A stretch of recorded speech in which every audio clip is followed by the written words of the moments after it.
Good morning, everybody. It's Paul with reporting live from my sofa, and I hope you had a great weekend. We had a wonderful weekend here on the campground. Now, as you see, things have not slowed down with the Jennifer Dulos case. There is lots more information that's coming up. So, without further ado, let's get into it. Okay, so it's Monday morning. I'm having my cup of joe here. And before we get into the updates and stuff, I just kind of want to say something that I'm feeling like, okay, we see this with these cases, and especially as they're unfolding, and we don't know what exactly is happening. So, one article says this, one article says that, one paper says this, one paper says that, and then there's some commonality between them all. And I feel like that's really starting to go on with this case where, some things I'm like, well, why isn't everyone reporting this?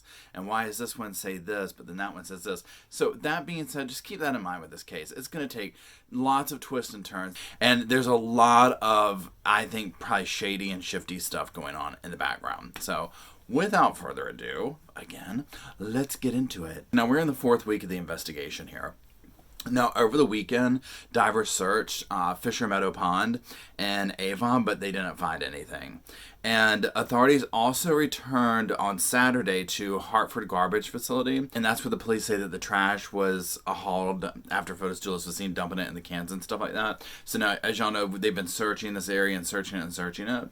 Now, another thing that was interesting, and this is one of these things where I'm like, well, why wasn't this all over the place last weekend? Maybe it was and I missed it. I don't know. But last week, his attorney, now remember, his attorney is Norm Pattis. He said this, why do you think he is in such jeopardy? His behavior with the bags, if it can be proven, is deeply troubling and requires an explanation. We understand and accept that. So this is an attorney that is he's controversial. He represents very controversial people. But you have to pick apart every little tiny thing he says because he speaks in between the words, in between the lines. So, why do you think he's in such jeopardy? His behavior with the bags, if it can be proven. So that is where he's living in this room of, if it can be proven, do we 100% know that it was him in that video? Do we have his face? He's the type that if there's any chance or resemblance of being like, well, you can't 100% match it, so it's not him. And I mean, maybe it should be that way. We understand and accept that. And again, we're going to see this in some of the other cases I'm talking about, and this typically goes on, where he's also doing another thing here and saying, well, yeah, this, we need to investigate this if it's true. Because it's better to go ahead, if you own something, then others can't say anything about it. I mean, they can, and what I mean by that is, in this case, for instance, he's going ahead and saying, well, yeah, it's totally shady. So they can't have that over his head because we all know it's shady. And if he's going ahead and saying, well, yeah, if we can prove it, yeah, that's shady, we need an explanation. So it's like this way of trying to make himself look like a somewhat of a good person, by being like, well, yeah, let's look into it. But also they're kind of owning that and being like, well, yeah, here's the thing. But he's going to try and go the route, in my opinion, of, well, you can't prove it's him doing that. We'll say. Now, Troconis is due back in court on July 18th, so that's, a couple of days away. And Fotis, again, he's scheduled to return to State Superior Court in Stamford on August 2nd. Now, let me just scroll down here on my notes. Please hold. Okay, so Now we went over this in another one of the videos, but I just want to say it again real quick. So Norm Pattis claims that Troconis has an alibi for May 24th when Jennifer Dulos disappeared. Pattis also claims that Troconis passed a polygraph exam and that showed she was not involved and does not know where to find Jennifer Dulos. Now, here's something that's interesting, and I'm going to read this and then we'll talk about it. So now this is him basically saying what the alibi is or whatever. So around 9:15 a.m., Troconis returned a friend's purse that had been left the night before at the Jefferson Crossing property owned by Fotis Dulos, according to the Hartford Courant. Troconis then visited another friend in Simsbury between 10:30 and 11 a.m., the Courant reported. So this information, well, now let me say this one more time. Then Andrew Bauman, who is a Westport attorney who's representing Troconis, has declined to comment about his client's whereabouts that day. Okay, so let's pause. This is what I think is interesting about this. So here is, first of all, let's look at the alibi. So she returned a friend's purse. Notice that this is not an alibi so far of she ran in the grocery store and we have a video of her. She was going through a toll road, and we have a video of her. This is all, well, I went to a friend's house, and then I went to another friend's house. And so that's where I'm like, yeah.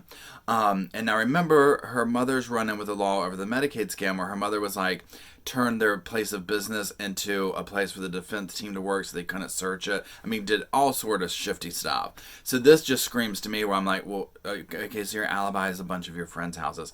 Do you have proof of that? Do you have videotape of that? And maybe she does, and then okay, cool.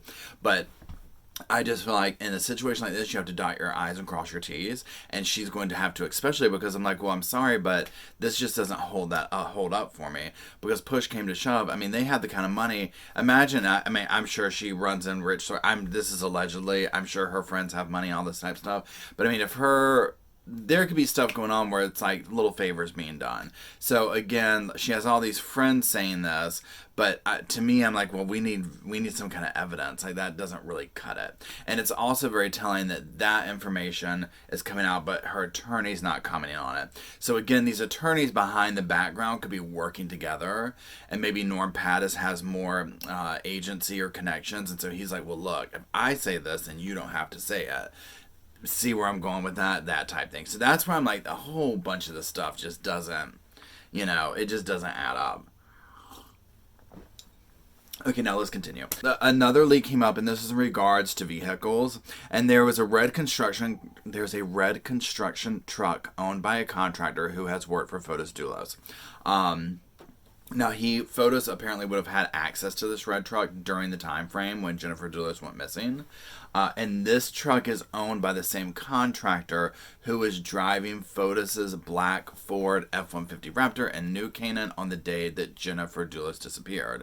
So, again, this is all allegedly. I mean, I know that some of these employees and stuff have been interviewed by police and they've been cleared. There's that going. I mean, I thought it was interesting that this article brought this up or whatever, because I do think that what's going on now is, because to me, here's the thing. You can't get away from the fact of they were caught tampering with evidence. And I mean, as far as I know, I mean, this is like they have been charged. We have videotape. We have evidence. It is what it is. Just no questions asked. Now, if there's something to change that, then okay. Let's see what that is. Absolutely. But when you get caught throwing away items with blood and stuff like that, and there's obviously a cleanup scene, there's obviously been something going on, and, part of me is like, okay, so did they chop her up and throw her body parts away? And is it just unfortunate that the ones that the police were able to get, the bags that they were able to get or whatever, they weren't able to get ones with body parts in it, essentially, is what I'm getting at. Was it just, bad luck kind of a thing of the way it turned up? That's where you just can't move away from that. And so to me, now that they're both out, they're all probably able behind the scenes to sit there and say, okay, well, here's this, and let's put this puzzle together, and let's do this, and let's do that. And again, that's just my thought. This is just me, hypothesizing here on my sofa. Who am I? So that's kind of it. So we're just going to continually touch base with this case. To keep going. Like I said, this is probably going to go on for a while until they find some definitive evidence to charge someone or both, whoever, with her, his wife, Jennifer's murder. It's all very unfortunate. I hope the family's doing okay. I hope the kids are okay. So, anyways, I hope y'all have a great week ahead of you, and I will talk to you on the next update. Bye-bye.